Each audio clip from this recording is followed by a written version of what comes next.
I saw Look Back the other day, so let's talk about it. Probably don't need to say this, but spoilers ahead, so hit that like button, come back later.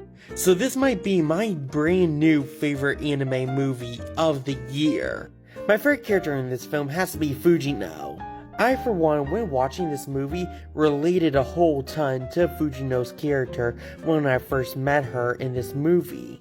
I mainly related to her character a lot due to on how discouraged she got in the beginning of this film when she was comparing her artwork to Kiyomoto, a student she has never heard before. I think I relate a lot to that because there are times where I get discouraged at posting these reviews where I think they're not as good as some of the bigger reviewers out there like Straw Hat Goofy.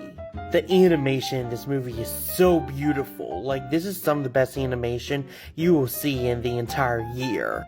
I really like seeing the interactions between Fujino and Kiyomoto in this movie. Like, they just had a really likable friendship whenever you saw the two together. Despite the short runtime for this movie, with it lasting for only 58 minutes, the movie kept me so engaged that I didn't even really notice that time was passing by so fast. So, at most, you really did feel like you were watching an hour and 15-minute movie.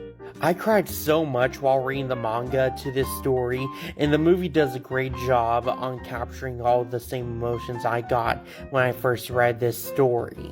This movie also does a really great job when it comes to translating Tatsuki Fujimoto's artwork on the big screen. I mean it, this movie really did do a great job when it came to capturing the same cinematic feel whenever you're reading the story. And in my opinion, I think this movie is like the perfect love letter to Tatsuki Fujimoto's work and just manga in general. There were a good deal of tiny references of Tatsuki Fujimoto's works too in this movie, like that little moment he does in some of his mangas where you have a character walking away from an explosion. While watching this movie, I feel like the two main characters of this film could have been loosely based off Tatsuki Fujimoto as a person. I mean, both the characters even kind of have similar names when it comes to Tatsuki Fujimoto's name. I also think the person we see with the axe in this movie is also based off of that person who burnt down Kyoto Animation back in 2019. We get some nice anime original moments in this film where we get to see Fujino's manga get animated a little bit to pad out the runtime a little bit for this movie. The cinematography and visual storytelling in this movie is so good too.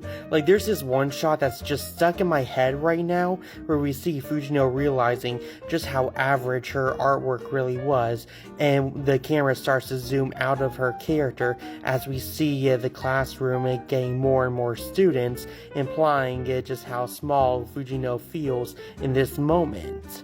I kinda always did have some mixed feelings over the time travel aspect of the story, but after doing a few rereads of this story, I kinda came to realize that it kinda helps the slice of life aspect of this story, where we see these two characters looking back at their lives and seeing where they started and where they ended up with being manga authors. Or at least that's how I always interpreted the name of this story. My favorite moment of this film has to be the rain dance scene. When reading the manga for the first time, this was the moment that got me super invested with the story, and it got me to be a fan of Tatsuki Fujimoto's work. There's just something so cinematic to this panel right here, and the movie did an amazing job when translating this panel here on the big screen. And the animation and music to the scene, oh my gosh, it was so beautiful. I give this film a 9.9 out of 10, giving it an A+. Anyway, that's the review. Go down to his comments, tell me what you thought of Look Back. Share this video with all your friends. And hit that like and follow button, Kia ora, you thought my latest content. See ya!